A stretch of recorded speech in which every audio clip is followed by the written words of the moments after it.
Okay, I want to make sure everyone can hear me clearly. Good morning, everyone. We're so excited to have you all here with us today, and I hope you gain plenty of value from all our speakers here and gain a lot of insight with all the speakers today. For those that don't know, I am Odi, and this is Yari, and we're the broker owners of the Mortgage Boutique. This event was meant to nurture our current relationships as well as create new partnership opportunities. One second, for everyone attending. Thank you to all our sponsors and speakers, and a special thank you to Mike Ruiz from Legendary Productions for offering our headshots. Over there. And we're gonna begin introducing everyone shortly. Hi, everyone. Like she said, hey, I'm Yadi. If you guys are here, you've probably had the pleasure of working with what? Sorry, that was gum. With one of us or one of the girls from our team already. If you haven't, then I hope by the end of this event you try us. We are a wholesale lender. The difference between retail and wholesale is very simple. We're better. No, I'm just kidding. You heard it. It's very simple. We obviously do the shopping for the client. It's very different than working with a retail lender that only has one option. So you're going to hear a little bit about what each of our speakers has to offer, title, insurance, different things like that. And then at the end, we'll come back up and give a little bit more about us. Okay, so if you guys have any questions, hold them till the end. We'll have a Q&A. And nothing, enjoy, especially the mimosas. And who's our first speaker? First up, we're gonna have Odi with Home Sweet Home title. Good afternoon. Can you hear it? Yes. Hi guys, so I'm first, right? Anyways, briefly, good afternoon everyone, and I want to just say that I hope everyone's starting 2024 on a good note. I would like to thank Odi and Yadi for allowing me to be a part of this event and to come together with ideas and learn from each other. For me, the best part of attending these events, hello, hear me? Okay, the best part of attending these events is getting to know everyone, building relationships and establishing those relationships and then maintaining those relationships, right?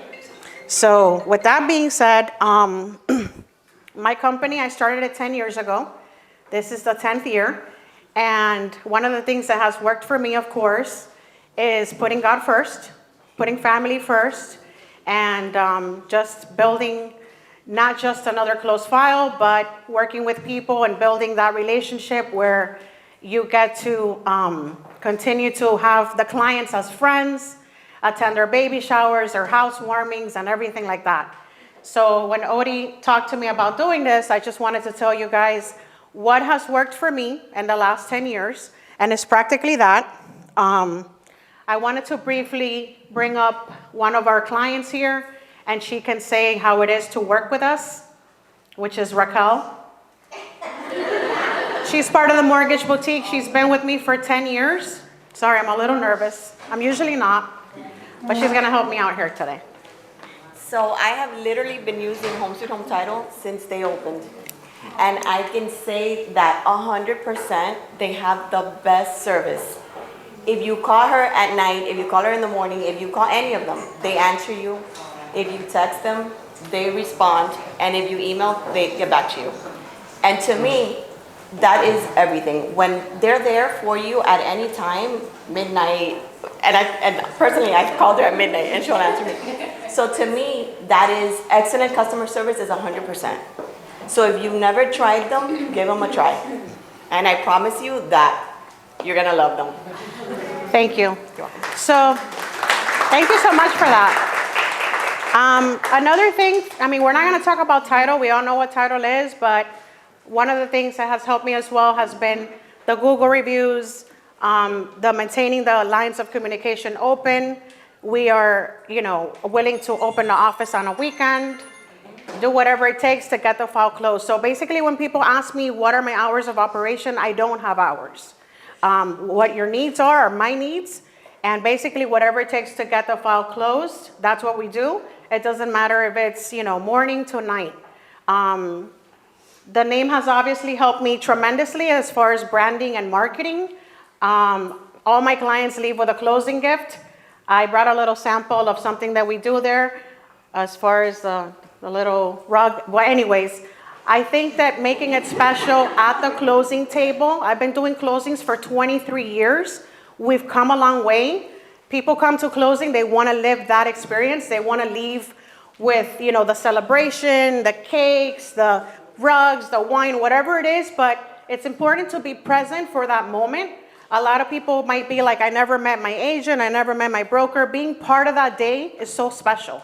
I can say that 23 years ago when I bought my first home, nothing was ever done, and I was just like clueless as to what was going on. But we've come a long way. So just being there for the clients, us being there for you guys, being available, being open to answering your calls. I know sometimes you guys have questions on the weekends. Here I am. I could be on the boat and I'll answer your call because I know you need me. But basically, that's all I wanted to say, that, love what you do, because that makes a big difference in what we do every day. Having passion for what we do. I'm very passionate about title and clean, marketable title. I don't want people to have claims, issues. So when we do clear title, we take big pride in providing excellent, not just, closing a file and getting it done or whatever. We want to provide good service and quality work. I'm basically also, considering myself boutique, where I'm not, closing 100 files with a lot of negligence. I'm focusing on quality work.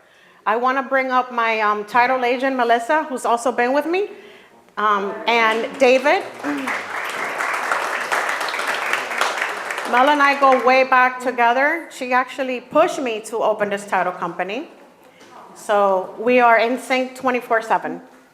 We sure are.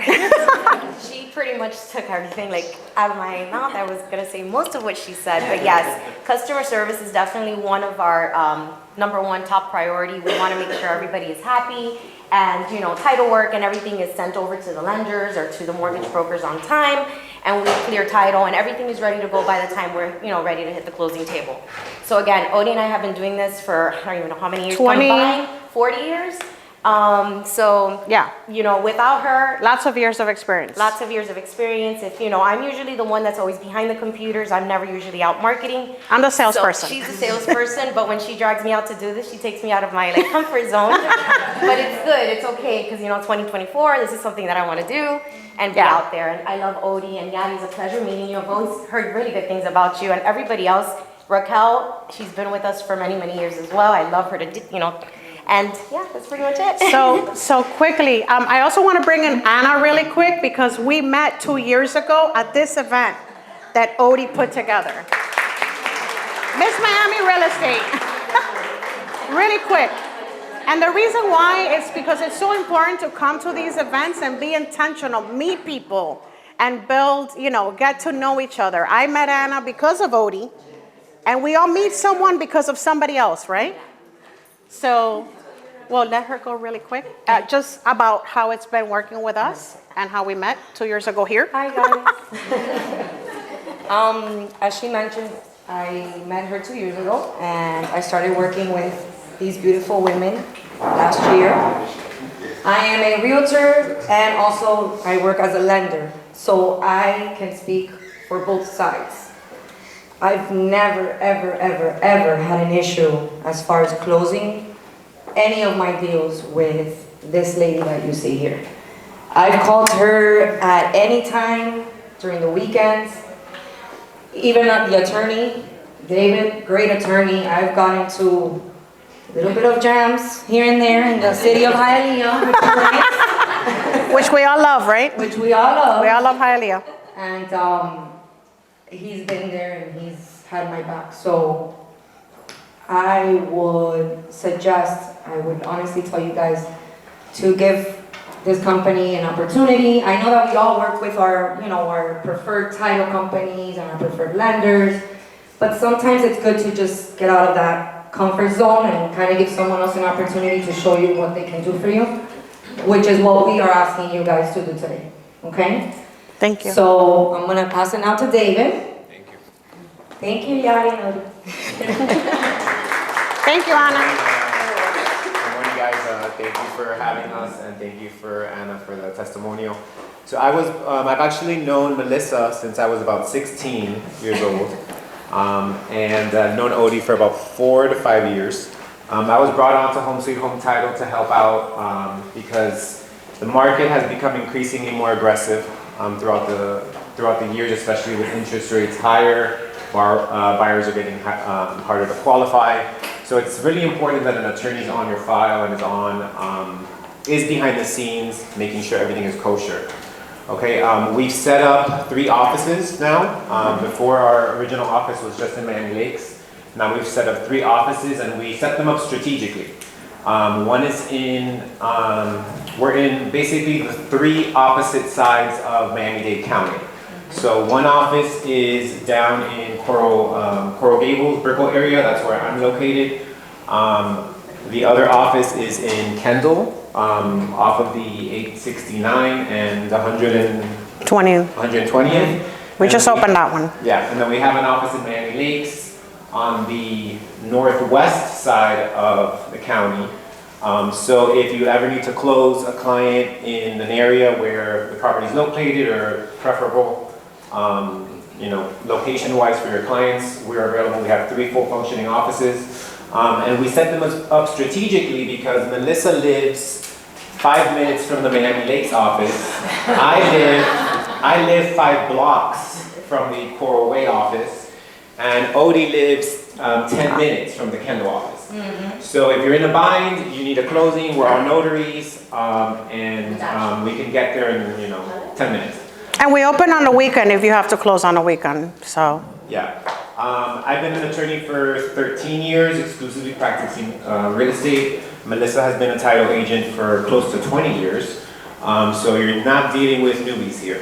I essentially am on deck for any sort of escrow disputes, any sort of sellers that don't want to sign leasing cancellations. Kind of just, operational wise and just making sure that we have a second set of eyes on every file. Also, a lot of times people think that closing with attorneys complicate things. No, I don't want to use an attorney because they complicate things. I'm sure you guys have heard of that.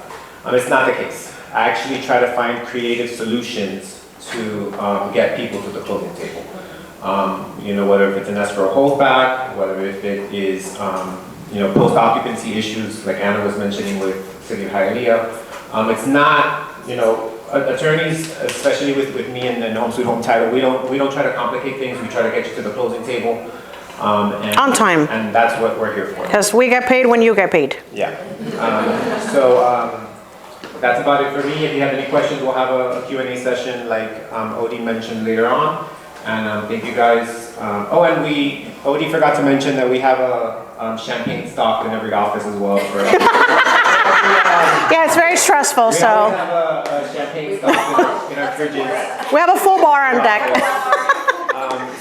We like to make closings fun, find creative solutions, and just get everybody close. Thank you so much for having us, guys. Really appreciate it. Love you. Home title.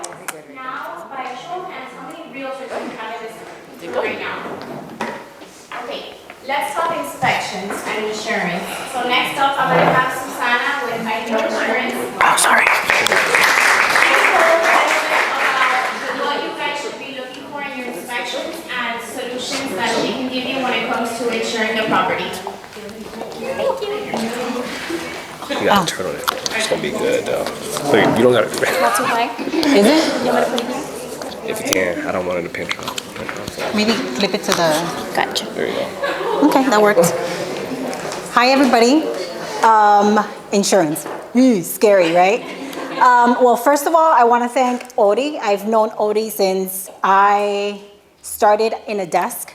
I didn't even have an office. I was just starting off my insurance journey. So thank you for always making me a part of what you do. And then now Yadi, so thank you for including me, I really do. As far as insurance goes, what to say, right? I mean, insurance makes or breaks your deals, but I'm here to help you guys. I wouldn't do anything that would hinder your relationship with your client. What do I mean by that? I'm not the only agency or agent out there. I've been in the business for almost 10 years now, and I know that in every corner you have an agency, you have an agent, and so a lot of agents will do things that are not correctly done or you're not supposed to do just to close your deal or to make the deal happen for them. That's not who I am, okay?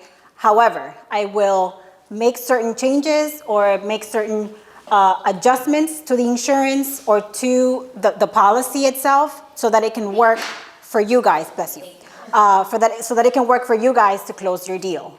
Doesn't mean that I'll do, things that are not supposed to be done, okay? With that being said, I've been in the business for, like I said, it's gonna be 10 years now. We're right off of Hialeah Gardens, 138th and I-75. We do anything from homeowners, which is what we specialize in, auto, health insurance, and commercial. So I will do commercial buildings. Not sure if it's something that you guys do, but we do that as well. Maybe you guys have heard that for commercial, wind insurance might not be readily available. For some it will be, for some it won't be, depending on the roof year, but we'll get into specifics once we do the Q&A. As far as inspections go, what we're looking for homeowners, the requirements for roof age, and all sort of, things like that. But in a nutshell, that's who I am. This is the company, and thank you all. Sorry, I'm just not a speaker. Thank you. Here you go. Okay. Ay, qué va. Thank you. Let me take this. Up next, sorry Napa, we're bumping you up. Oh, sorry. There. Hold on, Okay, so as all of you may or may not know, social media is a very, very crucial piece to your business. As a realtor, as a loan officer, as a title agent, whatever it is that you do, you can get business through social media, specifically Instagram, for free. So Natalie, who's a realtor and has proven to build her business on Instagram, is here to explain to us how she did that. That was short-lived. All right, so everybody here probably thinks that I am super confident and super comfortable with doing this right now. News flash, I am not. I am literally shaking, okay? That just goes to show that I am just as scared as you guys, right? I know I hear a lot of people all the time tell me, how do you do video? How are you so comfortable on video? I'm not. I just choose to not have limiting beliefs. I just choose to make money, right? Because at the end of the day, if other people are doing it and making money, why would I not? I don't like door knocking. I don't like cold calling. I don't like for people to tell me to F off or to scream at me and give me names that my mother didn't give me. Okay, so that's why I choose social media, because for me, it's the best route. So I'm just gonna take you back real quick and give you a little, background. You see me literally shaking. I started off in college where I was supposed to do a group presentation, almost passed out. My professor had to put a chair for me to sit down because I was pale white, okay, literally. Like drenched in sweat, it was like a fountain down my back. That was the first scenario. Second scenario, second year in the industry, I had a little bit of success. They asked me to do a buyer's class, right? I get in front of like 30 of my colleagues, and again, I wanted to die. Right? So in the middle of maybe like the first 10 minutes of my presentation, I'm like, okay, you know what? Forget this. I picked up my hair, I wiped off my sweat, and just by doing that, I connected with so many of my peers that were there because they felt what I felt. Like I was no different than them, right? So that's just a little background. Let me give you a little, further of where I started. I started with Instagram when Instagram first started in 2012, and I've evolved with Instagram, which has been like the platform that I focused on the most, as it has evolved. When I started, it was only posting, there was no stories, there was no reels, there was none of that, right? So I've had to evolve with all of the things that Instagram has brought in. So raise of hands, how many of you have social media platforms? Okay. How many of you have your social media platforms private? I've already had this conversation with you. I'm done. I am done with you. All right, so I need for all of you to put your social media on public. We sell real estate. We sell real estate, okay? We sell real estate. You finance real estate. How are people gonna find you? People need to find you. People need to know how to find you, okay? In your bio, it has to say what you do, okay? So for my realtors, what areas do you serve, right? We're South Florida realtors. For my lenders, I know you guys are a little bit different, so whatever that description needs to say, right? What else? I don't need this anymore. All right, so a lot of questions that I get is, what should I post, right? It's a common thing. We have the fortune of being able to sell South Florida. We have so many things to post. I know 1,000 of you go and check out the newest restaurant, check out the latest events, check out all the pop-up things that go on. We have so many things that we could post. You don't want to be in the video in the beginning? Great, don't be in it. Do a voiceover. So record what I call B-roll, okay? Record food, the food that you're eating. Record the restaurant as you're walking in. Record all the things that you don't necessarily have to be in the video yet. Maybe you can record yourself walking into the restaurant. Somebody could do it for you, okay? And that's a little glimpse of you if you're not so comfortable yet. And then do the voiceover, explaining, giving your opinion. People want to know why they need to move here. We have so many people that are moving here. From New York, from New Jersey, from California. We're fortunate that we don't have state taxes. Okay, so give them a reason to come here. Give them a reason to call you when they come here, right? How often should I post? Every day. Every day. Most people will tell you 3 times a day, but I'll just get you started with one time a day. I'm not gonna stress you out. 1 time a day, every day. We are in an era that we are no longer just realtors. Unfortunately or fortunately, we are also content creators. It's just what it is, right? So yes, every day. Now, the easiest way to be able to ensure that you stay consistent with every day is making sure that you set time apart once or twice a month and you record content, right? So that is your job for that day. Do your makeup, do your hair, ladies, get all cute, go somewhere. Listen, I paid my nephew 20 bucks. 20 bucks to go with me to a coffee shop. And if you see the work that he did, he's better than some people that I've paid a lot of money. Okay, and he just followed me around for the day. It was the best. Okay, and it doesn't have to, people think that you have to pay a videographer and pay all these things, and you don't. It is a free way to get business. And the fact that not everyone is milking it is beyond me, okay? So you know what to post, right? Like, how much does, I don't know, $700,000 get you in Miami? I know it's not much, but, you know, whatever, you know. Okay, what does $700,000 get you in Miami? That video has been my highest engagement. Those types of videos. And all I do is stand in front of the property and say, hey guys, what does $700,000 get you in, I live in Pembroke Pines, so in Pembroke Pines, Florida, follow me. The rest of the video is not me. It's a video walkthrough of the property with my voice saying, okay, this property features 3 bedrooms, 2 bathrooms, it's a split floor plan, blah, blah, blah, whatever. Okay, and those videos have gotten the most engagement. Okay, again, when to post. Do not post at 10, 10:30, 10:20, 1:30. You're gonna post at 36, 34, 16. Why?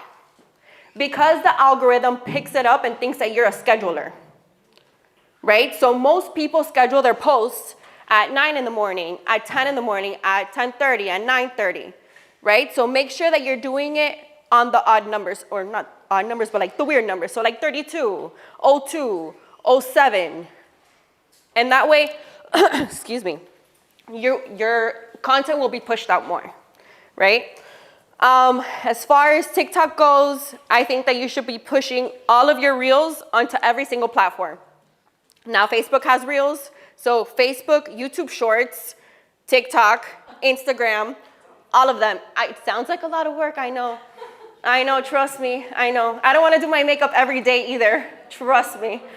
And honestly, your most authentic content is the one that gets the most engagement, right? All of us have kids, or not all of us, a lot of us have kids. Some people feel comfortable talking about their kids or posting their kids. Hey, my kid makes me money. Okay, like sounds terrible. Yes, to serve a purpose. No, I'm just kidding. But I post my kid, right? Things that I do with kids. Put out there like, what is there to do for toddlers, right? The park. I used to take them to my gym. I used to post about my gym. There's so many things you could be doing. What else? Let's see. When, how often, what time, what? I think that's pretty much it. I just want to leave it off with saying I just created a 30-day social media content calendar for whoever's interested. Now, it comes also with it's either 30 days, 90 days, or 6 months is what I'm doing. And it's a full-on coaching program. We will meet once a week via Zoom in a group because, again, your algorithms are changing all the time. So I think that for us to sit there and discuss whatever ideas, whatever troubles you're having, any questions that you have for me, it'll be once a week. And story of one is a story of all. So I think we could all help each other out. So if you have any questions or if you're interested, see me later, ask me. But that's pretty much it.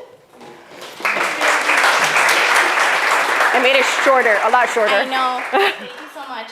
And yeah, just to piggyback a little bit, what Natalie said, that social media and having a presence online does make a big deal in your business. For example, when I first started, it was also way back when before it became what it is today.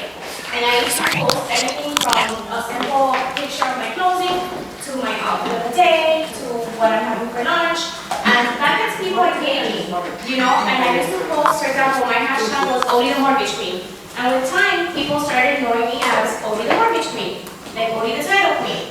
So you can either brand yourself, brand your company. I'm sure you guys all know who the Mortgage Boutique is by now. We've been told that we do a phenomenal job with our marketing, and it does make a huge, huge difference in our business. So just wanted to piggyback a little bit of that. And next, I'll have Yari introduce our next speaker.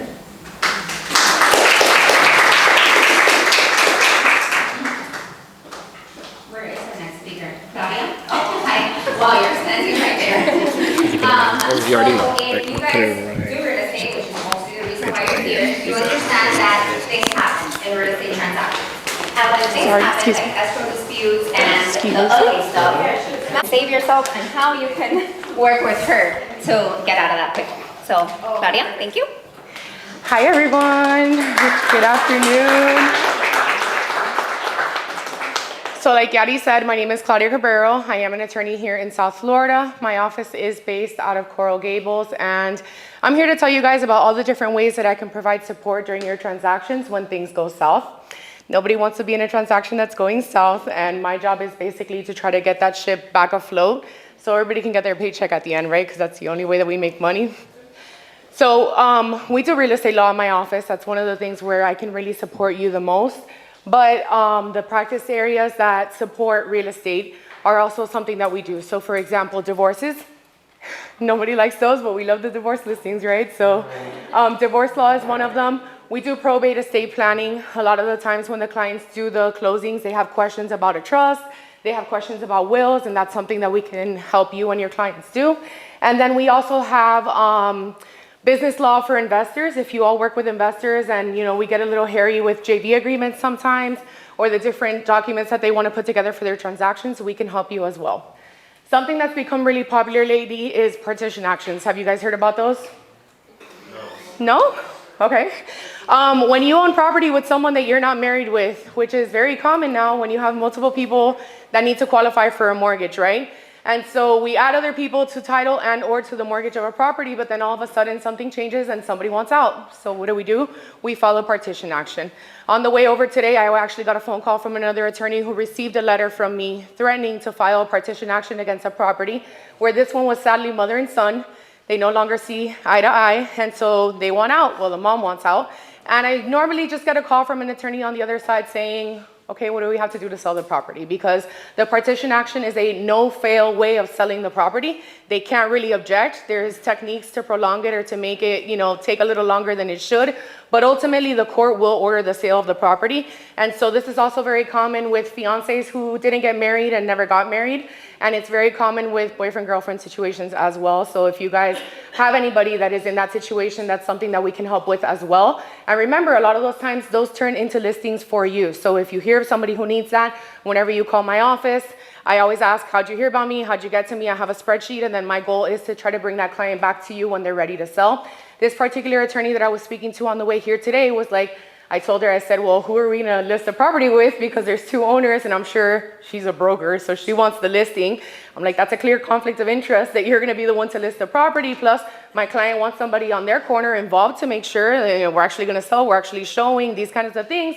And so I told her, let's co-list. She's an older attorney, and you guys, I'm sure this is one of my pet peeves in the industry when we're young. People are like, I've been doing this for 25 years. Congratulations. Okay. And she's like, I have never heard of that. And I'm like, I'm doing 3 right now. So, and one of them is court ordered. So, and so they're creative ways of maintaining some sort of control under, our side of the transaction or to protect our client and for you guys to still get involved and do your thing on your end, right? And so then that was the conversation with her. She's like, we're absolutely not doing that. And I was like, we're having a conversation about settlement. I could go file and get the property sold, or we can discuss. So we agreed to co-list. So that's something that you guys need to keep in mind in those situations. But ultimately, just anything beyond what your regular transaction would need whenever you have issues. Sometimes we can mitigate liens. We can go to hearings on behalf of the client and mitigate a lien amount. I recently did a closing where there was $43,000 in violations against the property for an illegal efficiency in the garage, and we were able to mitigate it down to $16,000. It's a big difference for someone who is in a distressed situation, particularly, who needs that money to move on with their life. But whenever you have addendums that are complicated, you guys should not be drafting those addendums by yourselves. Most of you here that follow me know my phone number. 305 Claudia. But I'm gonna give you my personal cell, so take out a pen and paper. My personal cell phone is 786-973-6644. And there's nothing like having an attorney in your pocket when your transactions get hairy. You call me, 786. Let's not put this on social media, please. 973-6644. And basically, you call me, you text me. If I can't get back to you right away, I will call you. We will brainstorm. I'll point you in the right direction. And especially on the addendums, guys, don't write them yourselves. I can, on the call, I'll tell you what to put in your addendum just to make sure that you're doing it right. Especially now with post-occupancies, I'm seeing a lot of realtors put post-occupancy agreements in addendums. There is a separate post-occupancy agreement that needs to be drafted and properly drafted to protect your clients. Yesterday, I had a phone call from someone who had a situation with an illegal bathroom, an addition on a property. The seller was offering to hold back $5,000 to resolve that problem. If anybody here knows, you can't even demolish a bathroom with $5,000 nowadays, right? Forget if we have to rebuild it, or the bigger issue, what if then eventually this property that was purchased as a 4-2 ends up being a 4-1? Is your buyer gonna be okay with that? They're probably not, right? So these are the risks that you have to be able to speak to your client about. And then the biggest problem, and the reason why I'm telling you the story, is that in that situation, the buyer's agent proposed to the listing agent that they do an addendum to the contract with all these terms.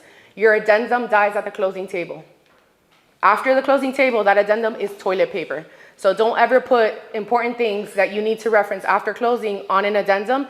Make sure you have a separate agreement that specifically says it will survive closing so that you can reference back and then possibly go to court or do whatever you need to do when you come across one of those situations. Is someone timing me? No. Okay, do we have any questions before I wrap up? Anything in particular? All right, guys, that's pretty much it. Thank you. Oh, wait, we have a question, sorry. Sorry? The name of your office? Cobreiro Law, it's my law firm. Thanks, guys. We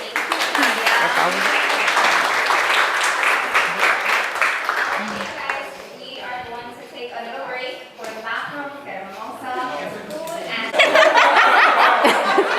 Ghetto. Oye, me voy a caer. That got everybody's attention. Thank you. Obviously, you guys respect Odie more. Okay, so next up, we're gonna have Alexis from Valladares Real Estate Academy. Say that right? Okay, cool. And he's gonna give you guys, all you realtors, some insight, and maybe the loan officers could learn a thing or two too.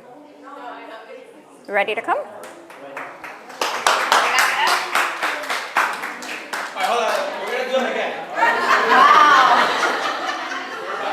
right, so one more time. We're gonna have Alexis coming up. Round of applause, please.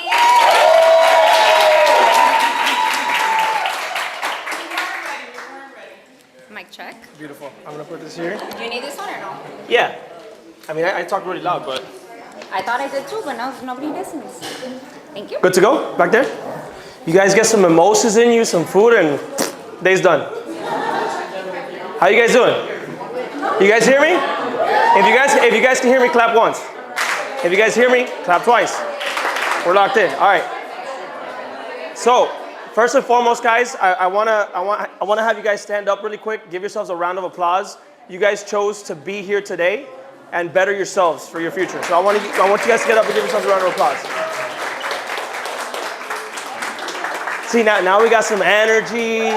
Yo, I swear to God, if I get one mimosa, I'm done. So I feel you guys. I feel you guys. Odie, Yadi, thank you guys so much for hosting this event. It's an honor. Yeah, you guys can sit down, yeah. Thank you guys for having me up here. It is an honor to share the stage with some of the other speakers. Who here, raise of hand, is a realtor? Perfect. Who here is a loan officer? Raise your hand. Who here wants to make more money? Ah, I got you. All right, so before I give you guys a quick, brief introduction on a little bit about myself, we're going to be covering two different topics today, guys, all right? Something that's very important to me and a foundation that I always try to teach everybody is mindset. We're going to go over 3 different terms, and then I'm going to follow up with some sales training. Who here is a salesperson? Everybody fucking raise your hand right now. You're a salesperson, all right? I'm going to teach you guys how to acquire the skills. Everybody say the word skills. To become a better salesperson and understand the definition of selling, okay, guys? So for those of you guys that do not know me, my name is Alexis Valladares. I am a real estate agent, a loan officer, and a sales coach, and my job is to help you guys make more fucking money. You guys, raise your hand again if you guys like that. Woo! Beautiful. Now, I talk a lot about mindset. For those of you guys, you know, it's cliche. We scroll all day on Instagram, and we scroll and we scroll mindset, all these posts over and over again. I want to clarify something, guys. The word mindset, let's break that down really quick. Mindset. When your mind is set on something, obstacles, adversity, challenges cannot get in the way. So mindset is not something that you have to practice one time. You know, sometimes I talk to students and they're like, well, no, my mindset's pretty good. I'm like, no, it's not, motherfucker. You got to develop that shit every single day. When your mind is set, I want you guys to understand this. When your mind is set, obstacles, adversity, and challenges do not matter. When your goal is clear, obstacles, adversity, and challenge do not matter. Okay, guys, there's 3 things that I preach that build a strong mindset. The first word is environment. Everybody say environment. Environment. The second word is speed. Everybody say speed. Speed. And the third word is failure. Everybody say failure. Failure. Why do I say environment is important, guys? If we are around people, right? You guys have all heard the cliche saying, it's over and over again. You become the person that you hang out with. You are the outcome of the 5 people you hang out with. So I want to give you guys a quick little breakdown of how I analyze my environment, right? Really quickly, let's go back real quick and give you guys a little bit of background, right? I grew up with a lot of money around me, right? My environment, my parents were very, very well off. My dad was an entrepreneur. He owned a lot of gyms. Some of you guys might know those gyms. Lady of America. Anybody here know that? My dad owned about 35 Lady of Americas. So I grew up going to school in a Range Rover, going to school in a Porsche. You know, everybody thought when I was in middle school and high school, they went to my 6,000 square foot mansion that I recently just sold, by the way. We got foreclosed on that property in 2015. I'll get there. But I grew up in an environment where I saw my dad become an entrepreneur. And I saw him go after money and the way he thought. So immediately that impacted the way I grew up because of, again, my environment. Now, shit hit the fan, right? Everybody here, some of you guys probably went through 08, right? I was a kid through 08. 08 completely wiped out my family, right? When I was about 10 or 11 years old, I went from understanding the only thing in my life was a 6,000 square foot mansion, Range Rovers, cars, yachts, vacation homes, first class, all that kind of shit, to absolutely nothing, right? When it first happened to me, it was why me approach? Why is this happening to me? Why not someone else, right? But as I look back, guys, the reason why I share this with you is because the character I have today was because of the adversity I faced back then. But when I first started facing that adversity, my environment was wrong. The people that I was surrounding myself with were not the right people. The second that I saw my dad do what he did and lose it, I said, you know what? Money doesn't mean shit, because that shit can go any day, right? What you got to build and acquire is the skills to get there, right? When I was a young kid, I don't want to go too deep into this, but I always had a bigger vision. I always told myself when I was younger, I'm going to be famous. I'm going to speak in front of people, not knowing how that was going to happen. But when I was voicing that to other people, they were like, bro, what are you talking about? Shut up, you're stupid. You fail all your classes. I barely graduated high school, guys. Did like about 8 credits in college in about 5 semesters. So to the world, I was dumb as fuck, right? And I had these big dreams, these big visions. I wanted to, my first year in real estate, I sat down with my broker and he said, what do you want to sell this year? And I go, I want to sell 10 mil this year. He goes, well, you better calm down, buddy, because I don't even sell 10 mil. I go, all right, well, great. This is not for me. I'm going to pack my bags and get the fuck out. Because your environment resonates your outcome. I want you guys to understand that your environment resonates your outcome. If you guys have big dreams and you guys have big goals, the biggest challengers are not going to be the strangers. Because strangers now come up to me and they're like, you got this, you're going to get it. I got you. But when you're friends, when you're down to nothing, all your friends are like, yo, you got this, let's do it. But what happens when you start doing the thing?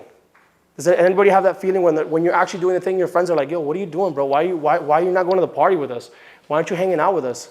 Right? So I want you guys to understand that environment directly correlates with the outcomes you have in your life. And I want to break it down like this to you guys. I wish I had a whiteboard here.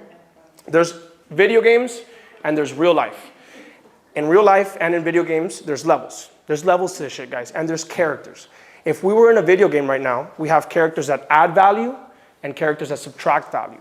What I want you guys to do today is go home, sit down on a piece of paper, put all your characters, right? Understand what level you're at, understand what level you want to get to, and list out all the characters you have. Who's adding, who's subtracting. Start testing motherfuckers, guys. Say shit, yo, I look good today.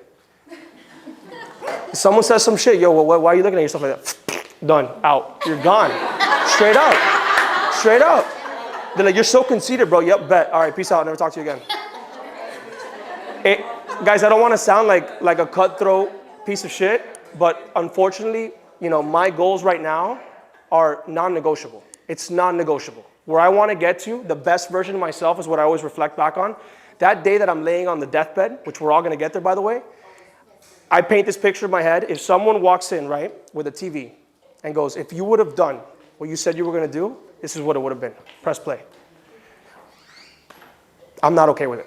I'm not okay with being that day, whether it's tomorrow, 6 years, 10 years, 20 years. I'm not okay with a motherfucker pressing play and saying this is what it could have been. Right? So for me, it's non-negotiable, guys, and it starts with the environment. Go home today, figure out who your characters are. Figure out who's adding and figure out who's subtracting. And the ones that subtract the most, guys, believe it or not, it sucks. Families and friends, guys. It sucks. The reason why I share this with you, and I'll share briefly what I've been able to accomplish in the industry, because I'm a big believer that I don't want to take advice from someone that doesn't have what I want. That's something that we have to understand. When you go and tell your family, hey, by the way, I want to go ahead and do this. Hey, no, mijo, no, you shouldn't do that. That's what my family will tell you. You shouldn't do that. Motherfucker, have you done that? Right? Like when I told that guy, I want to sell 10 mil the first year. He's never sold 10 mil, and he's a broker, right? So what did I do? How am I going to have my vision be told by someone else that's never done it? So I packed my bags and I went to someone who sold 20 mil. Yo, I want to sell 10 mil my first year. Yo, it's going to be hard, but let's lay out the roadmap. Environment shift, right? So I want you guys to understand the importance of that environment. Go home today and audit your shit. If it was a video game, guys, we'd eliminate right away, right? It's a video game. It doesn't matter because feelings are not in play. But since we're humans and we have feelings, yeah, man, you know what? He's such a good friend, though. He's been there for me.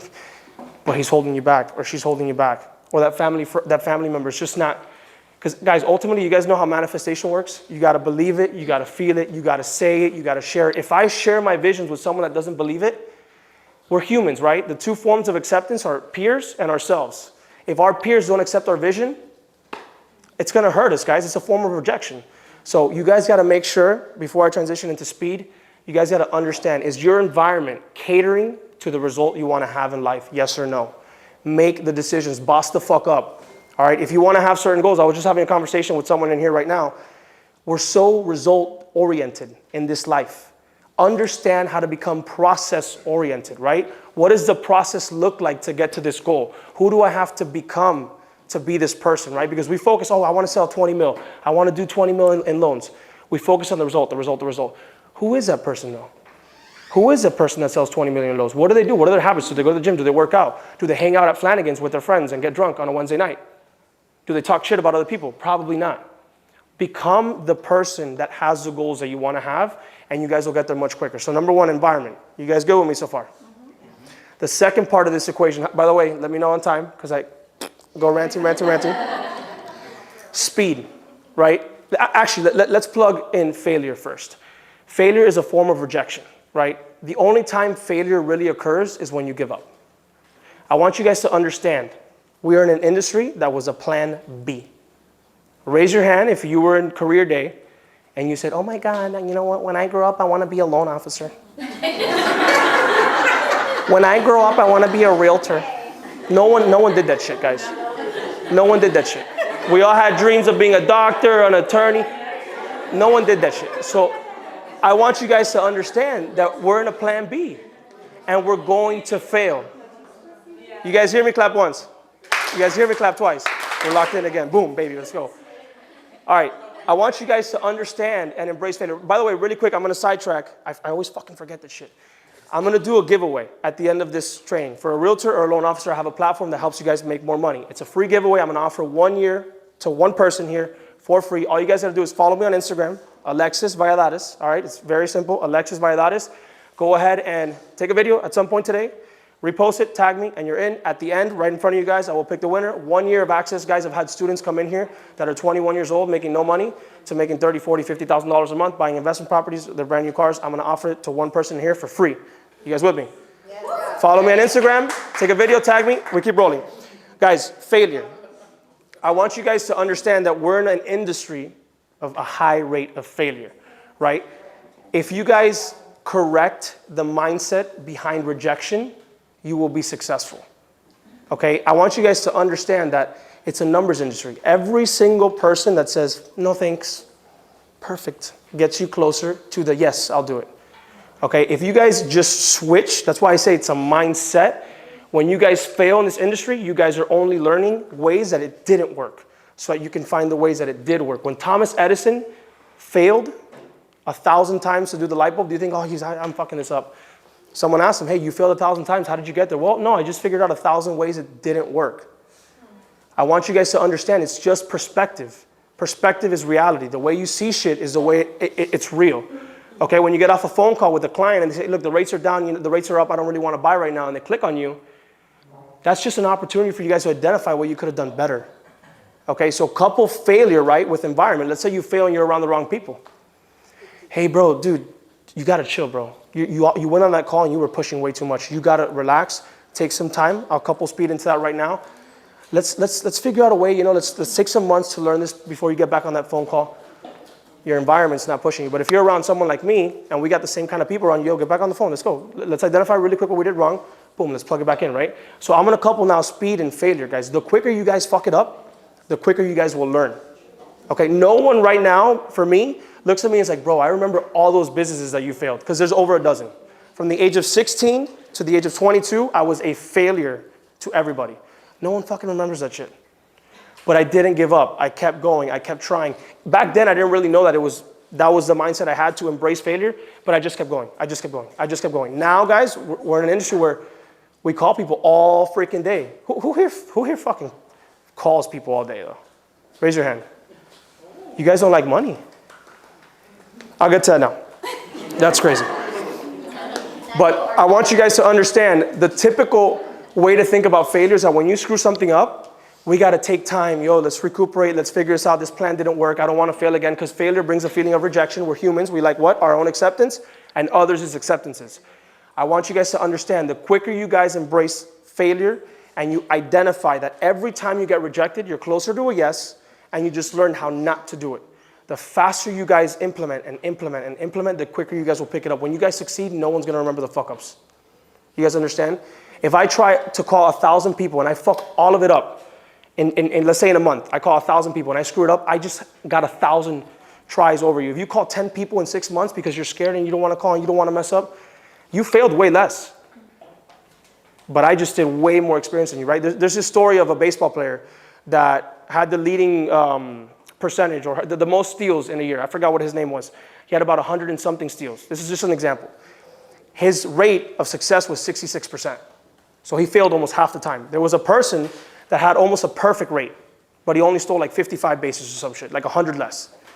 But he was so worried about being perfect and not fucking up that he didn't get the record. But the other guy failed half the time. Guys, do you guys understand that a Hall of Fame baseball player fails 70 to 75% of the time? You guys understand that, right? Failure is success. The only time you truly fail is when you just give up. Every single time you get off a phone call, you finish an open house, a deal falls through, identify that as an opportunity to learn and succeed and get you closer to success. Because if we don't have that mindset, guys, in this business, we're not gonna have longevity. 1 year is nothing, 2 years is nothing, 3 years is nothing, 4 years is nothing. I'm in year 4, this is nothing. Who's been in here for more than 15 years? Guys, we just got started. There's veterans in here. This is a long game. That's why I just said process-oriented. Fuck the results will come. But if you're so worried about, I was just having another conversation, the gym, right? Every day, we go to the gym. Imagine if you're like, after every workout, you're like, you're not gonna see shit. You're not gonna see shit, but guess what? When you do get big, if you were so focused on the result, you're like, all right, I'm done, I got the result, it's done. But if you just focus on the form, the technique, the strategy behind it, the eating, the nutrition, you're just gonna wake up one day and someone's gonna be like, yo, you look good as fuck. You look good, it looks great, but how long can you maintain that for, right? So environment, guys, you guys understand that the people you surround yourself around are directly correlated to every single outcome you have in life. Who here hangs out with 5 people that are millionaires? The 5 people that they hang out with the most. Who are millionaires and who are aspiring to be millionaires? Raise your hand if all 5 of those people are in that category. Beautiful. Why isn't everybody's hand up? Why are we entertaining people that are not getting us closer to our goals? Okay, I want you guys to go home today and we're gonna do what? We're gonna audit. We're gonna write down our characters and figure it out. Who's adding, who's subtracting? Okay, failure, guys. Today I want you to completely change the thought process you guys have about failure. You guys hear me? Clap once. Clap twice. I have a question, and no disrespect. For those people that are talking right now, are you guys making the most amount of money possible in your career? No, so you should probably listen, right? Because we're here to make more money. Anyways, the last part is speed, guys. Don't be afraid to fuck it up. Fuck it up fast. The quicker you fail, the quicker you're gonna see success. You guys with me? Yeah. I'm gonna transition now into sales. Raise your hand if you're a salesman. Motherfucker. Raise all your hands. Guys, I want you to understand, so to go a little bit further back, what I do is I cold call, right? But people tell me all the time, cold calling is not sustainable. You're right, it's not. There's one word that in this industry will directly dictate whether we are successful or not. Do you guys know that word? Because I said it earlier. Skills. Skills, right? Skills. We need to acquire, guys, the skills. The first thing I want to talk to you guys about in sales, do you guys understand your sales process? Do you guys understand that we all have a sales process? Do you guys understand that process thoroughly? It starts with prospecting, presenting, objection handling, closing, servicing, and then referrals. Do you guys understand that no matter what industry you're in, you have that process? If you don't understand that process backwards, forwards, sideways, upside down, how are you going to make more sales? Right? The second thing we'll cover is knowing your numbers. Does everybody here know exactly how many people they have to talk to in order to close one deal? Yes or no? No. So how are you going to close more deals? Right? If you have a goal, right? This is a mathematical equation, guys. If you want to sell and make $250,000 a year, what's your average deal? How many clients did it take you to call to get that one deal? It's really that simple, guys. Who here has a CRM? Raise your hand. Who here documents everything on their CRM? Every call, text, email, every occurrence, activity with a prospect. There's about 3 people in here. Guys, we're not in fucking 1987 anymore. CRMs exist. You guys can have processes now. The first part of this is understanding your sales process, knowing your numbers. Does anybody know what prospecting is? Yeah? What is it? You guys prospect? Now, there's a term that I like to call selective prospecting, and we'll dive into that, right? And the fourth thing I'm going to talk about is success data. Okay? Do you guys know what success data is? Everybody here has had deals that have worked out and deals that have fucked up. The thing is that we don't value our time enough. We don't have such a clear set goal, and we don't understand what our time is worth, that we go after everything and anything. I want you guys to understand that selective prospecting, I'll dive into it deeper in a bit. We got to pick and choose our clients, guys. When I call someone, my mindset before that call is I'm trying to figure out whether this guy makes sense for me. I know I make sense for him, and it's not a cocky approach. It's just a mindset. I know the value that I can provide for a seller, buyer, or a potential coaching client. I know I can change your life. And by the way, before we keep going, let's identify what sales is. Can someone give me what the definition of sales is? Someone, just raise your hand. Don't be shy. Break out of your bubble. Sales? Can someone define what sales is? Showing someone the value they didn't know they need. Say it again? Showing someone the value they didn't know they need. I like it. One more. Sales is being consistent. I like that. Sales, to me, in my definition, right? When you think of sales, you think of walking into a car dealership and say, yeah, I want a car. Well, come over here, come on. Let me show you this beautiful, shiny rims right here, right? When you walk into a home, we got 3 beds, 2 baths, beautiful big backyard. That's what we think sales is, right? Guys, sales is identifying a prospect that needs or wants our product or service and figuring out whether or not we can even help them. The best salespeople in the industry, in any industry, ask the right questions. They don't tell. When you're trying to tell your client, hey, by the way, this is a house for you, bullshit, they don't care. When you ask your clients the right questions and they say, you know what, bro, I think after breaking it down, I think this is the one, the deal's closed. Okay? So I want you guys to have this mindset, because I have students that I train and they're like, but I don't want to be pushy.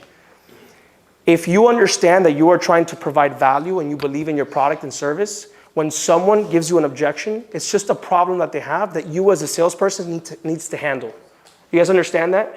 Objection handling is not being pushy. If you identify that they don't need your product or service, hey, to be honest with you, right now is not the right time. I think with what you're telling me, you should not buy a home right now. And you just built a what there? You just built a relationship because you didn't try to sell them. But we can't help everybody, guys. I understand. When I get on a call with a potential coaching student, hey, by the way, just want to let you know we do have certain restrictions and limitations on this platform. I want to figure out whether or not you can even grow from us right now. Sales is identifying someone that can benefit from your product or service when they say, hey, look, I want to wait because the rates are too high right now. Hey, great, John, no problem. I'll give you a call back in 2 months. What? Rookie. Hey, John, so can you walk me through what is it about the rates? Is it more than the monthly payment, or is it the long 30-year term payment that's worrying you? And we're not trying to sell them on shit. We're trying to break everything down, bring up the problems, and plug in the solutions. If we can't find a solution, hey, no problem, guys. Something I also want to mention, I'm not going to dive into it too deeply, guys, relationships over transactions. When I got into this industry, I had no money. No money, and I started chasing checks. I was that guy that would rip up my phone. Okay, so we're going to do a showing today, 500,000, 3%. Oh, fuck. 3%? And that was my eyeball, 3%, 3%, 3%. Who cares about the 3%, guys? If you have a deal on the line, I've literally been in situations when I first started making money, not to get super off topic, I was a 24-year-old kid and started making 40, 50,000 a month, and I was like spending a lot of money, and it caught up to me. But never once did I put my client in a bad position because I had to pay a bill. And that's why I've been able to build relationships. If you identify a scenario where, hey, look, brother, by the way, I don't think this is the house. Let's take a look. If you want to ultimately put an offer on this house, I will help you. But based on what you told me, I don't think this is the house. Let's take another look. If we have to, we'll circle back. What did you just do there? Sales pressure, gone. But when you tell him, hey, bro, look, I think this is the house. Like, you should really get it. Like, it's good. It fits your criteria. Boom. You're putting that person under sales pressure, guys. If you say, hey, look, brother, as a loan officer, right? Who here's a loan officer again? Raise your hand. If someone says, hey, look, the rates are too high. Hey, look, 100%. I think this rate, after I broke down my cost sheet, I think it might be a little bit too high. I think I got you a good deal. But just to be sure, look, like I said in the beginning, I'm really worried about your outcome here. I'm going to recommend you 2 other loan officers. Go get numbers. If you can give me better numbers, I'll go back to my management and try to get you a better deal. You think that person's going to now leave and go try to find a better deal? Maybe. But if they do, they're going to say, hey, come back and let's see if we can make it work. But what did you just do? You just built trust. That person now trusts you. When they go to the other 2 loan officers, they're gonna try to sell them the rate because they're inexperienced, they're not trained. When you learn how to build a relationship, guys, it doesn't matter. Okay, so I want you guys to understand that. Think about the longevity, guys. If you shake a hand and you gain that person's trust, you didn't gain just that person's trust, their entire network. And it goes back to selective prospecting, which we'll break down now. You guys all, like I said in the beginning, have to understand your sales process. We all have a sales process. It all starts with prospecting. The number one thing you have to do every freaking day is prospect. But we get stuck in the industry. Oh my God, I'm gonna go on Canva. I have a Canva day today. I'm gonna do marketing. What are you marketing? How many listings do you have? What the fuck are you marketing? Prospecting, presenting, objection handling, okay? Closing, servicing, referrals. I want you guys to understand that that is sales. If you guys want to make more money, talk to more people. The secret, here's the secret, I'm going to reveal it. 20 conversations every single day on the phone, 20 conversations every single day in person. It's not that fucking hard. I'm going to talk to 40 of you guys after this. And then I'm going to go home. My team's already talked to over 100 people. You guys understand? Prospecting. Who here prospects every single day? Raise your hand. Who here is making the money they should be making? No one's going to raise their hand. I want you guys to understand, and I'm going to go back to the idea of cold calling real quick. Who here cold calls on a daily basis? Raise your hand. I'm going to explain this to you guys real quick. Cold calling is not sustainable. I don't want to be cold calling. That's not a business. That's not operatable like a business. I can't be in Dubai on vacation cold calling. You understand what I'm saying? But whether you guys get leads from Zillow.com, from referrals, from SOI, from open houses, you guys understand that every single client's going to have objections, right? If you don't have the skills to handle the objections, you are not going to close. You're not going to help your clients, right? So let's role play real quick. Who am I gonna? I don't know, bro. You look like you can handle it. So hey, look, brother. I love the house. I think we're gonna wait. The interest rate's a little bit too high. We're gonna wait, brother. It was great meeting you at this open house. It's a pleasure. We're gonna wait. We'll see you soon. Okay, that totally makes sense. Yeah, just help me out. I just want to know what's the benefit of waiting to you? That was not bad. That was pretty fucking good. That was pretty fucking good. But we want to ask questions along the lines of like, hey, John, 100%. So the first part of this, I'm going to break it down for you guys real quick. The whole point of doing this is to gain skills. Skills. I'm not saying that in order for you guys to sell 10 mil, 20 mil, 30 mil, you guys have to cold call. That's not what I'm saying. Some people here have SOIs, referral networks. We have Zillow.com. But if you don't implement practice, right? If we don't role play for an hour, 2 hours every single day and then actually get on the phone and practice it, when we're live and we get a Zillow call, done. I want you guys to understand that you guys, okay, what I said in the beginning, adversity, challenges, obstacles. Calling in my industry for sale by owners is the hardest shit to do. What do I do every day? Call for sale by owners. We'll play a little game here at the end if we have time. You guys can throw me any objection and I'll walk you through how to handle it. That's the skill. We are salespeople, guys. We have to understand that if we have skills, we can make income in any market, up, down, sideways. It doesn't matter. But most of us shy away from the skills. None of you guys raise your hand. None of you guys cold call. None of you guys practice skills. None of you guys role play. It's not about posting little Canva flyers on Instagram, guys, or doing open houses. It's about having the skills to handle that business. You guys understand that? That was pretty good, brother. I'm pretty impressed. Now, I want you guys to understand, go home today. We're going to map out our sales process. How does it work to start with a brand new client, whether you're a loan officer, attorney, realtor? What is the first thing I have to do? What is the last thing that happens before that person gets closed? I want you guys to have a clear understanding of what the sales process looks. Focus 80% of your time on the sales process. You guys understand that 80% of your money comes from 20% of your activity? Have you guys ever heard that, the 80-20 rule? Well, this is great and shit, guys. This is fun. But this shit doesn't really lead to anything but networking. You guys can't be doing this shit every fucking day. You guys got to be on the phones, right? Whether you guys like it or not, if you get a referral or a Facebook lead or a Zillow lead, what happens? You got to pick up the fucking phone and call them, right? Am I right? Am I talking shit or am I right? Right. You guys are like the mimosas are hitting and you guys are like, are we going to Copper Blues after? Like, all right, you guys are with me. I want you guys, how are we doing on time? Ish, what time is it? Okay, so I'm going to speed this up. I want you guys to have a very clear understanding of your entire sales process. Calling realtors. The quickest way to build a business as a loan officer is to get 5 to 10 realtors that are badasses. Stop going directly to consumer. Cold call realtors, build relationships, but be different. I'll walk you guys through how to do that right now. If you guys are a realtor, embrace the hardest leads. Call FISBOs every freaking day, okay? Let's break that down real quick. How do we do that? What's the first thing that someone says on a cold call, guys? We're humans, by the way. The number one way to acquire skills is to think like a consumer. When I get a cold call, hi, John, this is Alexis. I'm with the insurance. Done. Right? Can someone start a cold call for me? I'm going to pick on someone else. She's like, no, please, no. Fuck no, please. You're laughing at her, so I'm going to pick on you.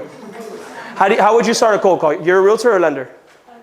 Okay, so I'm a realtor. I'm a $5 million producer, and you want to call me. How would you call me? Hi, how are you, Mr. Rodriguez? I'm doing great. How are you? Who's this? Who am I speaking to? Good, thank you. This is Rosie. I'm with the Mortgage Boutique. Done. How does every other cold call sound? Hey Alexis, this is Alexis with Keller Williams. I was about to say lifestyle, holy shit. Because I looked at him and I was like, holy shit. This is Alexis with Keller Williams Realty. I was calling about your property on 12656. Done, guys. The first part of a cold call, I want you guys to understand, we're gonna get into this really quick, is to create engagement. You guys hear me? You guys hear me? Clap once. Guys, really quickly, if you guys make enough money, that's 100% okay. The people that are trying to learn how to make more money, let's give them some respect. So when we get on a cold call, guys, the first part is to create engagement. I want you guys to understand that. When we're calling John doesn't want to fucking talk to us.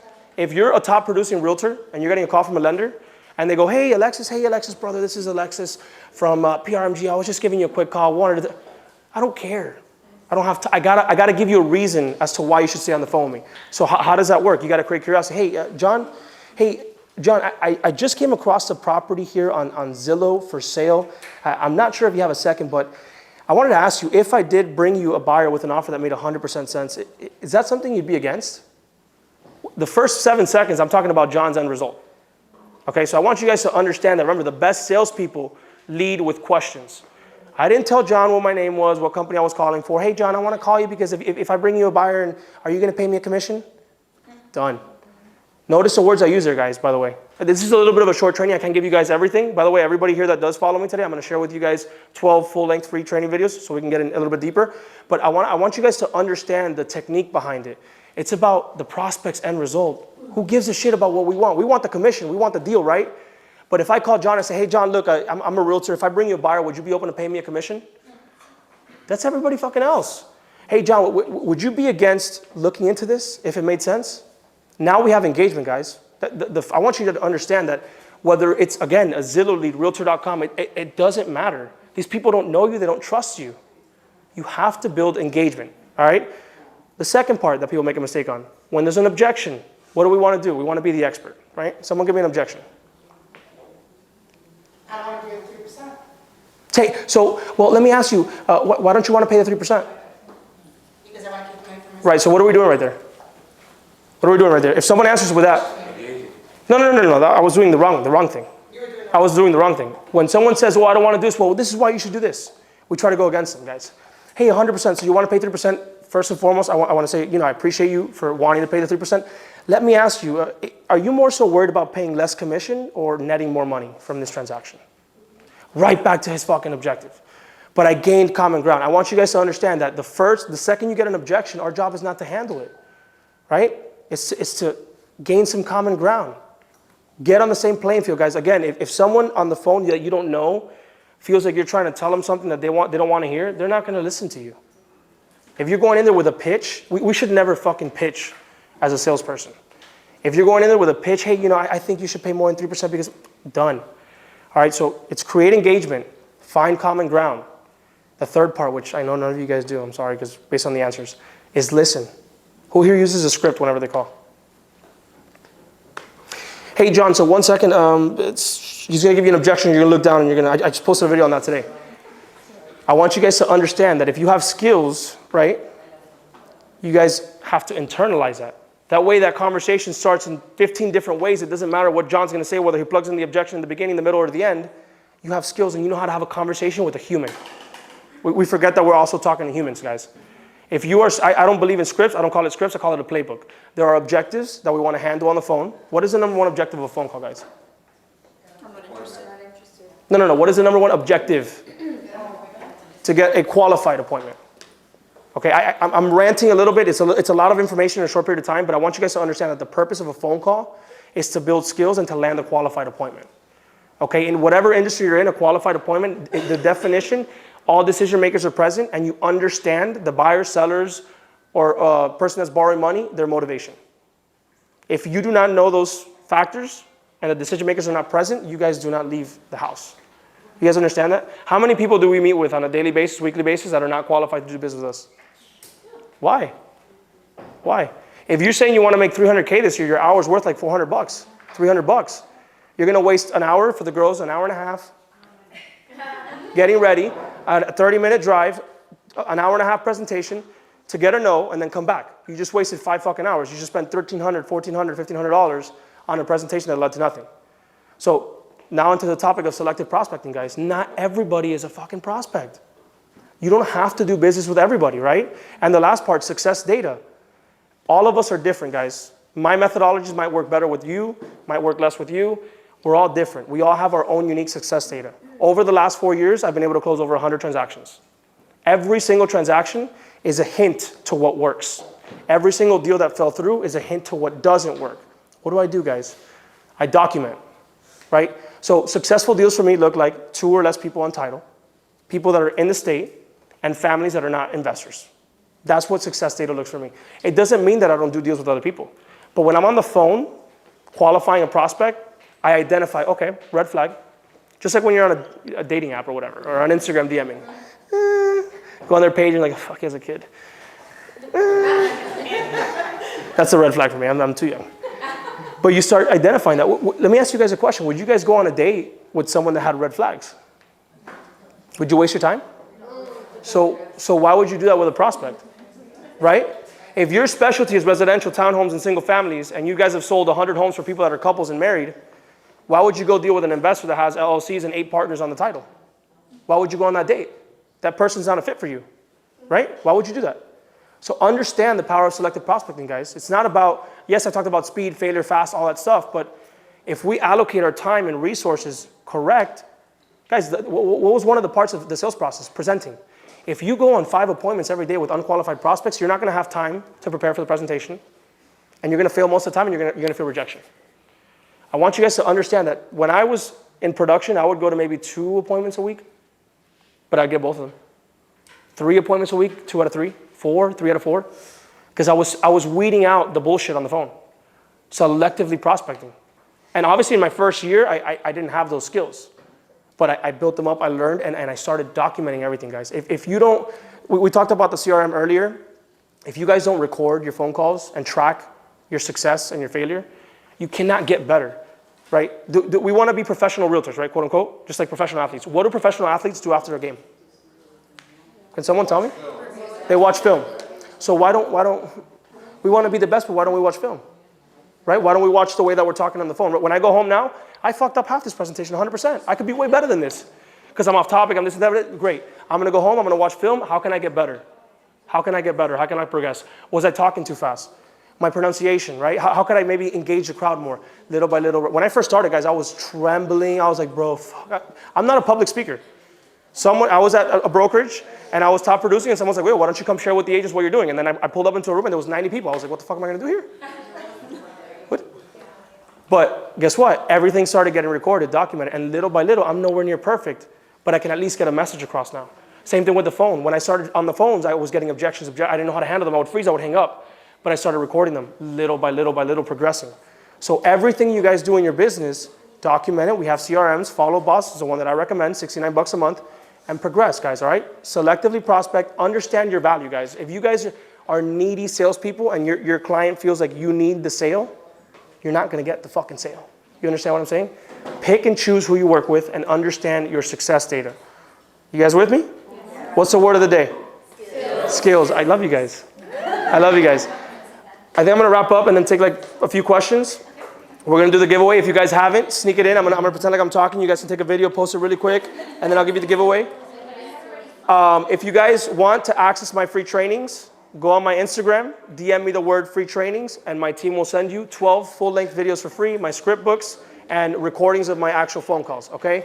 I'm going to open up really quick for questions. Does anybody have any questions? And then we'll do the giveaway. What's the CRM?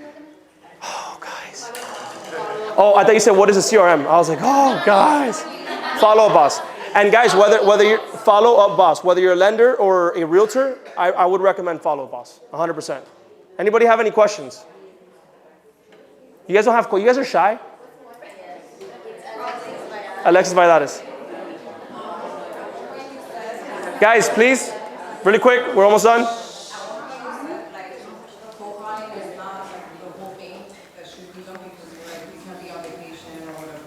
Like, what do you think, when do you think you hit that stage where, well, besides numerically, where you can sort of like divert from the cold calling, where you keep that consistency, and then like move on to Right. I mean, I don't know if that's deeper into your program, but No, that's a beautiful question. So cold calling is the quickest way to launch yourself into production. If you don't have immediate family, friends that you can do business with, cold calling is the quickest way to launch into production. Once you're in production, you have revenue. Once you have revenue, systems, VAs, assistants, admins that can do the work that you don't have to do anymore. Once you're at a point where you have enough revenue, enough systems, you can maybe say, hey, I'll invest into Zillow leads, open houses, I'll have a team doing X, Y, and Z. But now your team and yourself, you have skills. You can now handle objections. You can now help clients close. And whenever, guess what? Whenever shit hits a fan, pick up the fucking phone and dial. Because you have skills now. So for me, I still cold call right now.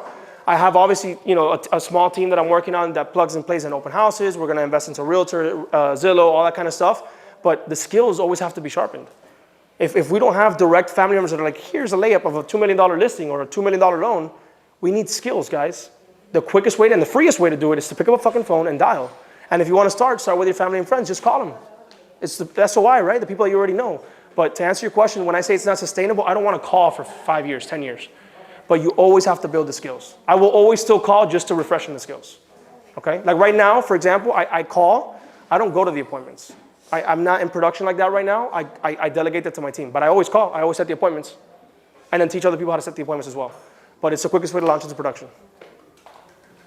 Someone had a question? How many listing appointments are you going on a week that you're resulting from your cold calling? When I was in full production, 4 to 5. I have a team now that does my listing appointments. I don't really go to many unless it's like 2 to 3 mil and above. It took time to get there. That brings me to a good topic because she mentioned cold calling. What else should we do, guys? I would recommend you focus on one thing. Figure out whatever works, open houses or Zillow or cold calling. But what I noticed was I was trying to do full production and build up an academy and speak and go to all these events. You can't fucking do both. But when I was in full production, I would say 4 to 5 appointments. Remember, I highly qualify people, bro. Like my team will send me someone and I'm like, no, that doesn't work. That guy's not gonna close. He's not gonna close. But as you gotta fail in the beginning. You gotta fail, learn. Okay, this shit does not work. When someone, and I know you've called Fizzballs, when someone sounds a little bit crazy on the phone, you're like, bro, even if I explain the whole presentation to this guy, it's probably not gonna work. And if you do close that guy, he's gonna send you referrals of his 5 crazy friends. So it's not gonna work either. But 4 to 5 appointments a week is what I would say. My rule, like I said, 20 people on the phone every day. Try to touch 20 people belly to belly every day. And how many people on your team right now doing the call for you? I have an academy with almost 80 students that work in there. We collaborate with some of them where they do calls, we do appointments together, and then my personal team, I have 3 doing calls. Yeah. Anybody else have any questions? Yeah, so for your belly to belly appointments, you said 20 a day. Are you door knocking? No, so belly to belly, I mean belly to belly, talking to 20 people, going to a networking event, popping in and out. And guys, remember the word speed, quick. You go to an event, 1 to 2 hours, you're done, you get your work done, you go back. And then 20 conversations, 20 quality conversations. That's the secret. You're doing that daily? Because I get the calling. Right, so I got here at 12:30. I'll be out of here in 15 minutes, go right home. It took me 2 hours. There's probably 50 people in here, made 50 connections, go home, keep calling. Right, so if you're in real estate, find a real estate networking event, find a training, find whatever it is, but be intentional, bro. Don't go here and, oh, we're gonna fucking call it a day, Mimosas, baga. Done. Brother, my driver is waiting outside. I'm gonna pop in and out of here, I'm out, my driver's gonna take me home, I'm gonna make calls in the car, make sure my sales team is selling everything, get home, go to the office, right? This is a pop in, pop out. And it's not that like, oh my God, this guy's been doing it for 4 years, he's making money. Brother, it's a mindset, right? I'm nowhere near where I wanna be, but you guys gotta have that mindset. When someone goes to a real estate networking event, we stay there all day. We make a day out of it, bro. We fucking lose everything, and we talk to 3 people. But if you make it intentional, right, I'm gonna shake some hands after this, have some conversations, and then go home and do my thing. Tomorrow, we'll find a way to do it again. That's the secret to making money in this industry, man. Connections, relationships, 20 and 20. Alex, before you take the next question, let me give the Wi-Fi password. For sure. You can do your giveaway. Oh, because you guys have to post that shit. Nobody's stories are posted. Nobody's stories are posting? Yeah? All right, get the Wi-Fi. Okay. Thank you. You're welcome. Thank you, Odie. Good afternoon, everyone. Was that guy a great motivator or what? Incredible. All right, so my name is Lazaro Picayo. Everyone knows me as Laz. We own FLA Evictions. The website is Evictions by FLA Instagram, and our website's flaevictions.com. One of the things that we're known for, the major thing we're known for, our forte is getting back quick possession of the units. As you all know, and with your realtor experience, management experience, time is money in real estate. Every month that goes by that they're not collecting rents, they're losing money. So whenever a deal goes south, that the tenants aren't paying, they're not in compliance, the landlords are feeling that. And most landlords, for the most part, aren't true homeowners as far as the property. There's a mortgage attached.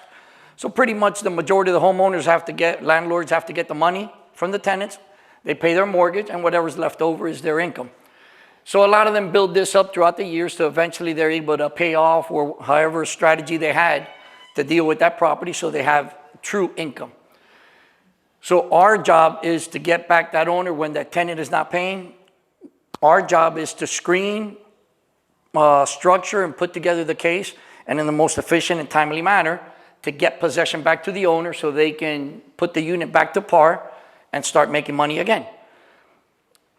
I'm a retired sergeant with the Miami-Dade Police Department. So in my years, over 31 years with Dade County, I've built a good trust between the clerk of the courts, different judges, with the sheriff's office in themselves, and with the team I've built together. I've got me, my brother-in-law, his name is Frank. We're an attorney-based eviction company, and we have 2 girls that process for us daily. Every day they're in the court dockets, they're updating the cases, and one of the things that make us as efficient as we are and positive in the world of the eviction is the timely possession of the unit back. And the only way to achieve that is we do everything based on a calendar, chronologically. And what do I mean by that? A lot of people aren't aware, but an eviction is a lawsuit. One of the major differences is instead of a 20-day summons on most regular type of lawsuits, it's a 5-day summons, which is a great thing for landlords because that's 15 days that they can save that initiates that process. And once we file a case, yes, we filed it, but the case is not taking life. The case takes life once all parties involved have been served. Once again, it's a lawsuit. So our job is to do that as efficient as possible. So pretty much we'll receive a call and we start screening the calls. What is the eviction for? A lot of people aren't aware, but there's several types of evictions. Most people are aware of your typical failure to pay. They don't pay the rents, we give them a 3-day notice to pay or quit. If they don't comply, by the 4th day, you're eligible to file the eviction. So you get into the dockets. Another step now is, okay, now we filed the eviction, we gotta get it served. We have process servers that work with us hand in hand, and one of the agreements we have with them is that it has to be served as fast as possible. So typically, we do the 3-day notice. On the 4th day, we try to file the eviction. Between that day to the next, depending on what time we get back the case number and the documents from the clerk of the courts, we're able to serve them. At that point, those 5 days start counting. Once those 5 days have expired, we then go back to the court and we submit what's called the default package. In the default package, there's several documents. In my opinion, 2 of the most important documents in that default package are the final judgment, which is what gives us the winnings of the case, and the writ of possession. The writ of possession is the document by which the judge or the courts give the authority to the sheriff to remove these individuals if the case is said and done and they don't leave on their own. So what I just explained to you is the filing of the case, the serving of the case, the 5 days expire, we submit the default, the judge reviews the case. If everything's in compliance and it's structured as it should be, we typically get that final judgment assigned to us, which means we won the case, the tenant gets a final judgment mailed to them, our client gets a final judgment, and then we proceed to the writ of possession with the sheriff. We call them, do you think your tenant's leaving? Yes or no? No? Okay, let's move forward with the sheriff. We contact the sheriff, we coordinate that whole aspect of it. The sheriff goes and posts what's called a 24-hour notice on their door. And by the way, that notice is not a pretty notice. It's a big orange sign, and it says Miami-Dade Police or Broward Sheriff's Office, you have 24 hours to vacate. Most tenants don't know that, but the sheriff does not come back in 24 hours. Typically takes about 7 to 10 days, depending on their manpower, times of the year, the season, how many cases they're actually running. So our job, and one of the fortes I have is with my contacts with the courts and the sheriffs, they tend to plug me in where they have different things that failed or the people left, therefore the sheriff didn't go execute it. They might plug me in one of those cases, and I'm able to streamline the whole process. What we're known for is typically between 3 to 5 weeks, we get rid of the tenants, and we put possession back in the landlord's hands. With that being said, that's the whole process of the eviction. On evictions, there's failure to pay, there's failure to vacate upon end of tenancy, there's curable, non-curable violations. So there's a slew of different type of evictions that we can do. So a lot of times I'll get that call, Laz, I got a problem with the tenant, I need him out. Okay, why do you want him out? What's the problem? So I listen to his actual scenario, and then I start trying to structure how I think we'd be able to move the process through as streamlined as possible.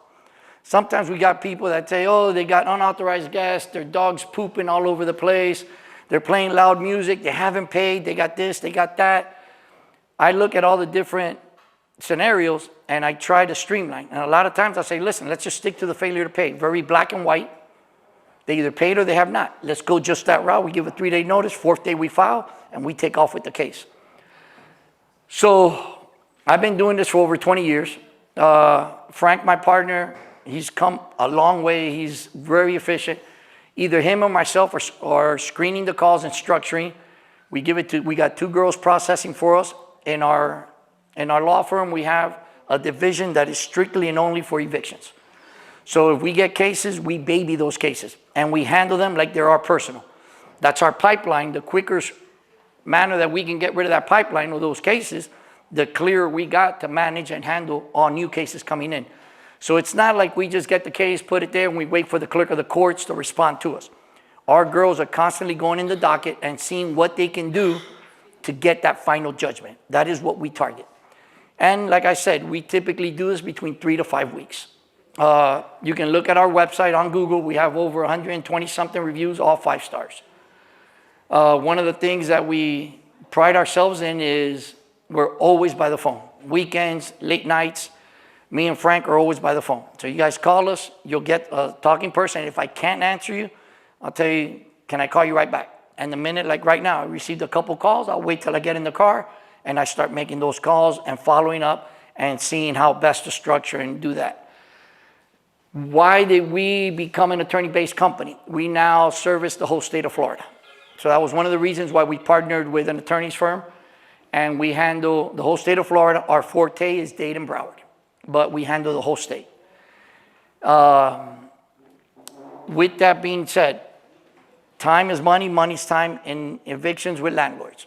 And a lot of times you guys as realtors have these clients that they call you, look, the property you rented for me, I'm having this thing, the guy's not. So we are always by the phone. We'll hear your cases. We'll help you screen and structure how we think you should go about doing it. With that being said, we provide 3-day notices, 30-day notices, 60-day notices, all the different notices, and we provide it for you guys in Word format. So if you guys call and say, Laz, I saw you in this one seminar, can I get your 3-day notice? I would always rather you guys use ours, even if you don't use us for the service. At least you're starting with the right foot. A lot of our forms have been challenged in courts, and the product that we have now, we haven't had a challenge in any of our stuff between 12 to 15 years.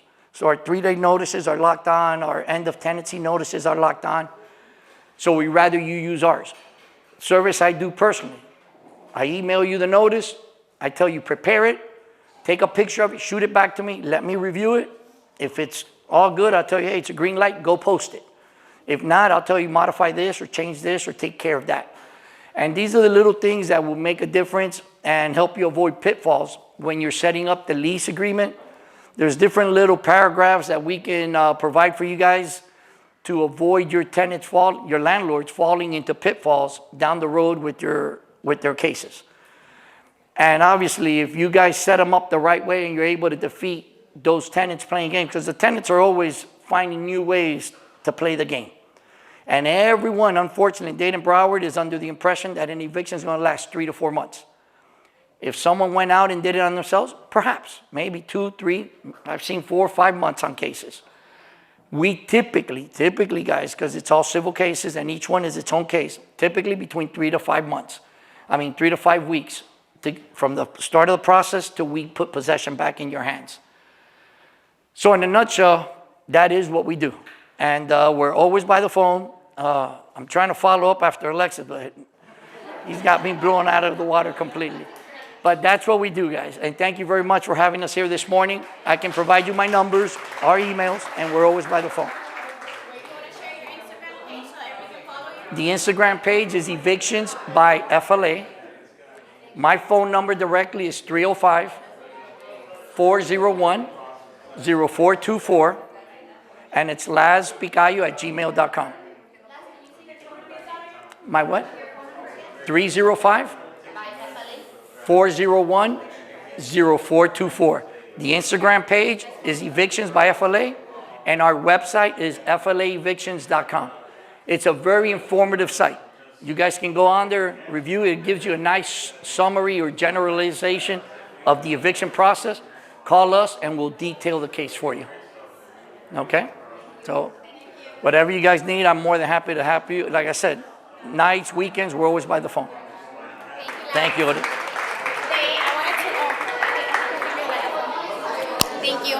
They actually helped me, and I wanted to mention this as well. Guys, I had a situation with a tenant that they destroyed my investment property, and they actually helped me with a form that I had no idea, which was the intent to keep the deposit. So things like that, you can also reach out to them, and they'll guide you through that process with any troublesome tenants that you have. And we have all those forms, claim on deposits, all the notices. Don't reinvent the wheel. Give us a call. Like I said, if you use our services, great. If you don't, at least you're starting on the right foot. And take it all from there. Thank you. We're gonna be sharing everyone's information on one of our posts. We'll tag every single one of the speakers here so you all can follow them and reach out to them directly. But in case you didn't get anyone's information, we will be tagging everybody that sponsored or spoke here, okay? Now if we can have all of our speakers back up for the Q&A. Everyone's stuck. Yeah. We gotta understand, guys, that the main objection they have is quote unquote the commission. That's not the case. They just want to make more money.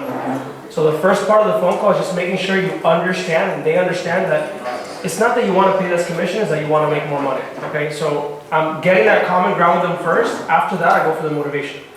Hey, great, John. So let me ask you really quickly. Let's say we were to do a deal. I were to bring you a buyer, put them in the future. Can you walk me through more or less what's the next step for you guys to close on this property? And then you're basically interviewing. Like, you're trying to figure out whether or not that client makes sense for you. So find the common ground, make sure they understand that they're not trying to pay less, they're trying to make more, figure out whether or not they make sense for you, and then obviously QA, qualified appointment. Okay. Thank you. Any other questions? Do you do like one-on-one training for marketing? So right now I'm not doing one-on-one, I'm doing group. So if you want to DM me, and I'll tell you exactly like the different packages that I have, but I've been doing group. I believe my question is for Suzanne. Suzanne, about inspections. I have a client who's looking for an inspection for his septic tank. I wanted to know, what are we doing about those, if you have a resource or referral for that? I've been told that we're just using plumbers. I wanted For now they're using plumbers. Okay. Homes with septic tanks, they're still being insurable. Okay, I know that there's a lot of question and misconceptions about septic tanks. They're totally insurable. Now, inspection-wise, you have to get a plumber. Usually those are the people that are being called first. Okay. If the problem persists, I think the city has to get involved in everything as well. Just wanted to make sure I was on the If I could follow up on that. In Miami-Dade County, you are required to disclose as a seller if your property is on septic tank.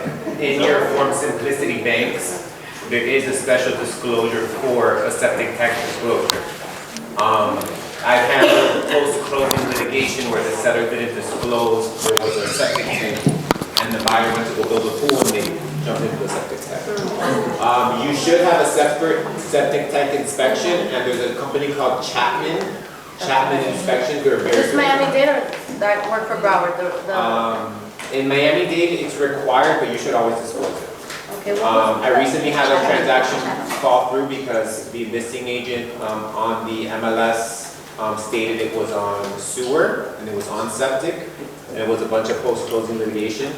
But Chapman Inspection is a really good company. They actually come out, they pop open the tap, you know, the cup, and they check the whole drain field and the septic as well. They're very good. Thank you. That's exactly what I needed, a referral. Chapman. Thank you. The seller. The seller has to do it. On this case, it was on MLS. In this case, it was on MLS, but this is Broward. Okay, yeah. But it's something that you should definitely get a separate septic tank inspection, and Chapman Septic is a really good company. Perfect. Thank you so much for that. Any other questions? They can be loan related. That's what me and Odie are here for. No questions? You guys just want to drink and talk? Okay, so Odie from Home Sweet Home Title has a raffle. Come, Odie. You have your hands full, girl. Me llevo la cosa entera. Come. Oh, a green ticket? She needs a ticket. Do you have an extra one? You have to put your name on it, right?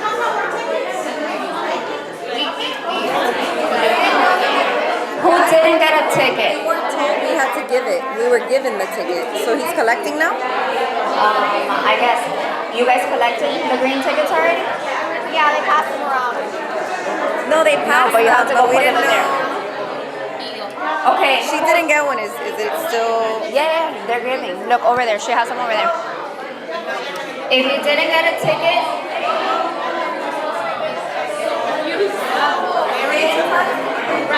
no, go. All right, guys. I'm feeling a lot better now that I had some mimosas. I'm not as nervous anymore. Next time, Odie, please don't put me first. All right. Noted. We'll put Alexis. Espérate, mija, let me help you. Okay, these are some of our closing gifts. And just so you guys know, our clients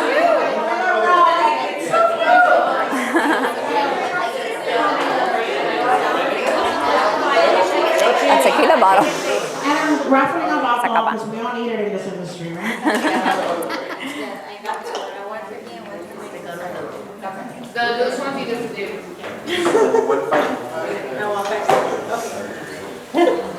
Okay, so the first prize. It's gonna be mine. I know it. 975-140. Me. 140.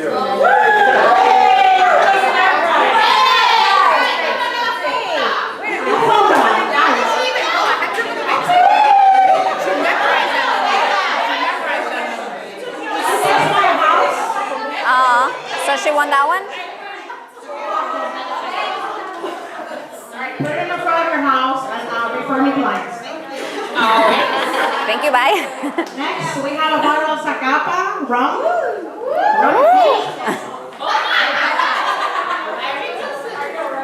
How did I become the holder? 143. No. Oh. 975-143. Evelyn!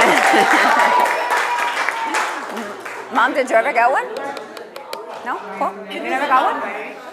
What? Oh, sorry. Come here, Evelyn. ¿Te fuiste sin el regalo? One more bottle of rum. Congrats. That's a really good one.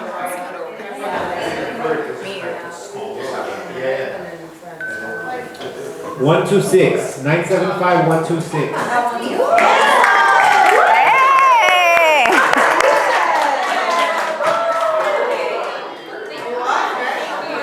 We know who needs it.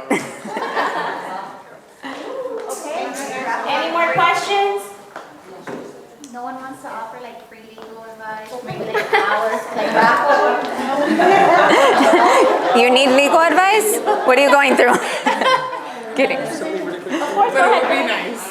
Guys, really quick, I forgot to mention, if you go on my Instagram in the bio, on March 9th, does anybody know who Daniel G is? Yeah. On March 9th, I'm headlining an event with Daniel G at the Miami Lakes Hotel. It's 100% free. There's 50 spots left or less. I don't remember. Go on the bio. The Eventbrite link is there. You can bring as many people, loan officers, realtors as you want before it sells out. And myself, Daniel G, Nano Torres, Neil from Tempe's Trading, and Dre Medici. We're all speaking 9 to 5 at Miami Lakes Hotel March 9th. Free event. Awesome. There. That's it. No more questions? Going once? Going twice? Yes. So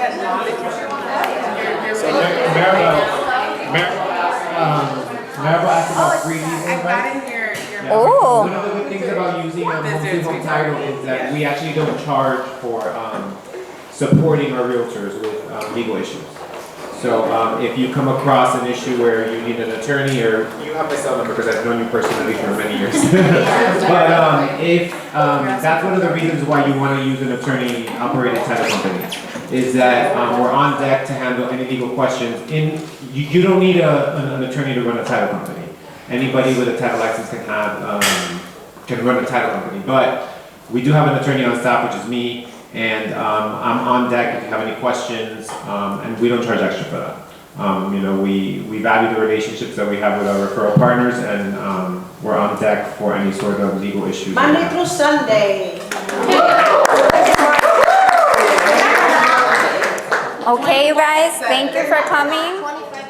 Thank you for coming. Like Ori said, we'll post a story and tag all of the speakers. If you guys come up with any questions, you can reach out to them directly. And I think that's it. Thank you guys. Drink up.